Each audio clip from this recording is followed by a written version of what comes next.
¿Qué tal, queridos amigos? Resulta que vamos repitiendo algunas cosas porque no se resuelven. Porque el presidente de la República, vamos a hacer una especie de analogías para que veamos hasta qué grado tenemos a un presidente que ya no está capacitado para gobernar. Miren, se habló mucho del cáncer, yo lo dije, de Peña Nieto. Fue sometido a intensas sesiones de terapia en el hospital militar. El propio Vicente Fox tuvo muchos problemas en los pies, en la columna vertebral, y sin embargo a sus 80 años ya se ha lanzado a hacer un nuevo movimiento con el propósito de destituir a López Obrador. Calderón no lo ha dicho en esas palabras, pero ha insistido con mucha fuerza que realmente el presidente está tomando siempre medidas equivocadas. Peña Nieto no habla, pero actúa debajo del agua. Cuando fue ya requerido por la Fiscalía General de la República, o indiciado, como se dice en España, para comenzar un proceso legal contra él, la manera en que reaccionó fue activando al grupo, el famoso grupo Atlacomulco, que, como ustedes saben, ha sido uno de los más importantes en la historia política del país, porque ha quitado y ha puesto presidentes de la República a su entero entender. Y Peña Nieto, que estaba vacacionando, como es costumbre en él, resulta que se tomó en serio el tema de que van por él y empezó a mover sus fichas en el Estado de México. El Estado de México se ha convertido en, digamos, en la primera etapa de la guerra electoral que habrá de desatarse con rumbo al 2024. El Estado de México es esencial y lamentablemente no se observan candidatos con la fuerza necesaria para encabezar un liderazgo firme. Enrique Vargas, que ya prácticamente ha sido destapado por el PAN, rodeado de los gobernadores panistas, que ya son muy pocos, rodeado de las dirigencias panistas, que ya son muchas, en un partido que sigue siendo el que menos militantes en el país tiene, a pesar de ser, en cuanto a representación, el segundo partido con mayor fuerza en el ámbito nacional, pues está definido a favor de Enrique Vargas. Es decir, si hay alianza en el Estado de México, será siempre y cuando Enrique Vargas del Villar encabece la misma. Ya el PRI, el PRD, se están preguntando si le van a entrar a la alianza, pero ya la línea la manifestó Acción Nacional en un partido que nunca ha ganado la gobernatura del Estado de México. La gobernatura del Estado de México es siempre priista, ha sido siempre priista.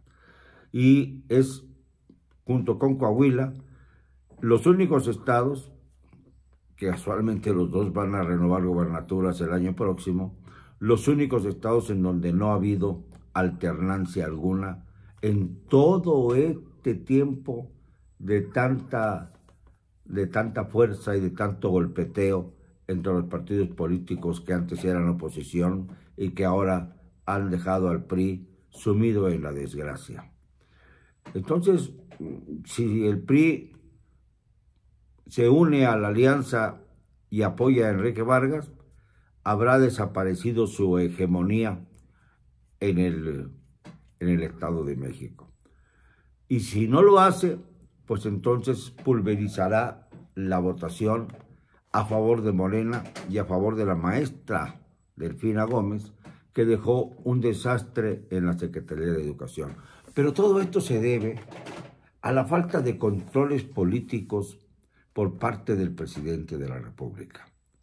Por un lado, fíjense, maniobra de manera bastante rudimentaria para que Morena siga imponiendo la voluntad del presidente. Pero ya resulta que ya los que se sienten afectados por algún coraje, alguna rabieta del presidente, como Irma Heréndida Sandoval y su célebre marido, Jack Ackerman, que se mete en todo y ni siquiera es mexicano, han formado una especie de movimiento para escindirse, o si no escindirse, convertir a Morena, ahora sí, en un priismo a la altura del sexenio de Miguel de la Madrid, cuando se fundó la famosa corriente democrática del PRI, que dio lugar a que Cuauhtémoc Cárdenas, Porfirio Muñoz Ledo, salieran de este partido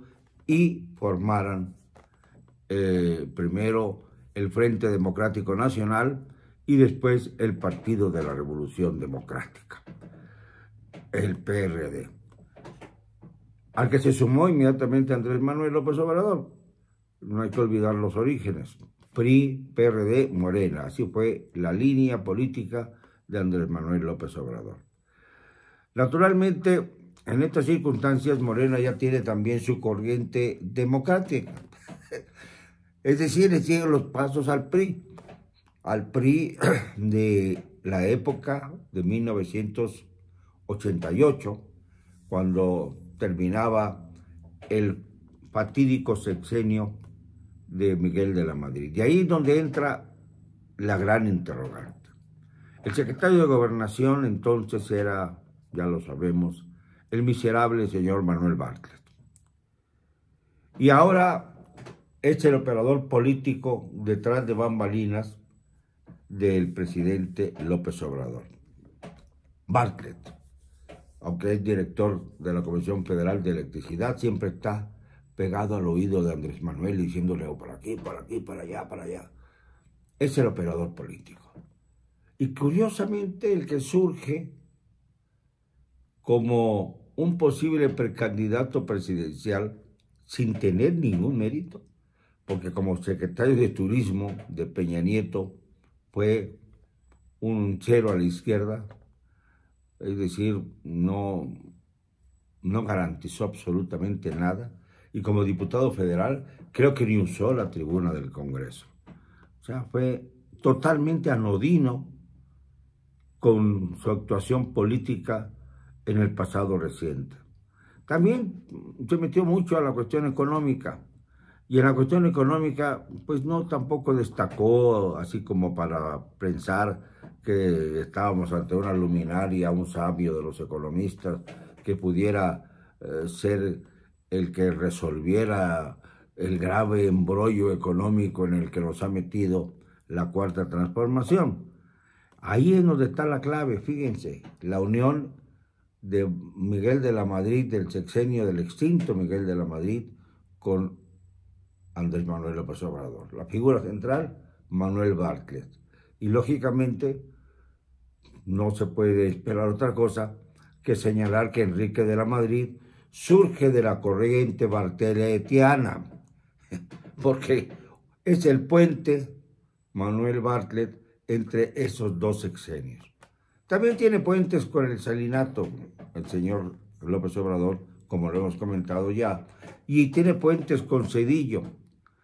Con los que no se ha entendido nunca es con Fox y con Calderón, hasta con Peña. Con Peña también tiene puentes, es decir, siempre lo dijo él cuando era dirigente nacional del PRD. Nuestros primos hermanos son los priistas, porque de ahí venimos, tenemos la misma formación. La mayor parte de los perredistas de ayer y los morenistas de hoy han pasado en algún momento por el PRI. Esto es algo que es un hecho incuestionable, y si no, que le pregunten al sabio de Morena, a don Porfirio Muñoz Ledo. Este sí que conoce al dedillo cómo han sido las negociaciones políticas en los últimos 50 años. Y realmente observamos en López Obrador cierta desesperación, es decir, ha buscado a como dé lugar que se deshaga el PRI en el Estado de México, a través de pulverizar las candidaturas de la oposición para que Delfina Gómez, 6 años después de su victoria no reconocida, pueda obtener como premio el gobierno del Estado de México. Pero a cambio solicita que la alianza, solicita o maniobra más bien, que la alianza la encabece Enrique de la Madrid. Ya sé que hay voces que suenan por ahí hablando de que también podría ser Beatriz Paredes, la tlaxcalteca, que fue buena gobernadora de Tlaxcala, hay que decirlo. Después vinieron algunos que francamente han dejado mucho que desear. Pero como gobernadora no lo hizo mal, después compitió por la jefatura de gobierno del Distrito Federal y fue vapuleada por el PRD. Y de ahí como que parecía haberse retirado de la política activa, pero volvió como diputada federal y entonces quiere ella también encabezar la alianza, pero lo vemos muy difícil. En cambio, Enrique de la Madrid ha logrado con mucho dinero de por medio hacer grupos, hacer una especie de... Es el joven que puede rescatar a los mexicanos que se oponen, que nos oponemos a López Obrador. Pero bueno, pero si es lo mismo. Es un personaje que surge por ser hijo de uno de los peores presidentes de la República. El hombre que patrocinó el boom del narcotráfico a través de su operador Manuel Bartlett. El hombre que reprimió a los periodistas, teniendo hasta el momento el récord de asesinatos de periodistas. Que fue el que boicoteó el posible entendimiento entre los diversos países de Sudamérica y Centroamérica con elevadas deudas. El hombre que, en fin, no puede salvarse históricamente por los muchos crímenes que se cometieron en su sexenio. Su hijito, Enriquito, quiere hacer olvidar todo esto y decir que la administración de Miguel de la Madrid fue estabilizadora. ¿Estabilizadora? Con una inflación del 1500%. ¿En qué piensa este niñato? Porque aunque tenga ya 57 años, sigue siendo un niñato. No ha evolucionado mentalmente. Es un güerito que anda por ahí haciendo pío, pío, pío. Y claro, muy bien acogido por Manuel Bartlett, que fue el secretario de Gobernación de su padre. ¿Se dan cuenta de cómo se manejan las cosas? En estas circunstancias, López Obrador sigue teniendo esa dicotomía fatal. Por un lado, un pie en los Estados Unidos para tratar de evitar que haya un colapso. Por otro lado, alineándose con países como Cuba, Venezuela y Nicaragua, y ahora Colombia, en una situación verdaderamente que nos lleva a la inestabilidad social. Ya ven ustedes, las anécdotas surgen muy fácilmente. Ya ven ustedes lo que le pasó a una señora en Sonora, que fue prácticamente cuando quiso darle un documento al presidente López IV, pues la camioneta arrancó, la camioneta del presidente, y fue prácticamente expulsada del vehículo y cayó lastimándose. El presidente frenó, mandó frenar el vehículo, pero no se bajó del coche, no se bajó de este. Le ordenó a su sirviente, el gobernador Alfonso Durazo Montaño, que la atendiera. Y ahí va el gobernador ahí, como perrito faldero, a levantar a la señora y a abrazarla y decirle que le va a hablar por teléfono. Esto está en los videos, se hicieron virales estas imágenes. Pero el presidente permaneció en su sitio. No tuvo la humildad, que él dice, para manejar la situación en otras circunstancias. Le tuvo miedo a la gente que se molestó por el hecho. Y entonces se prefirió quedarse a bordo de la camioneta. Este es el presidente que tenemos. El presidente que habla de ser un gobierno, de encabezar un gobierno para los pobres y de combatir la corrupción, y que lo menos que hace es verdaderamente servir a los pobres y verdaderamente luchar contra la corrupción. Es un presidente hipócrita, es un presidente que neuronalmente está enfermo. Lo siento, no me van a callar, y lo digo y siempre, con cero cobardía.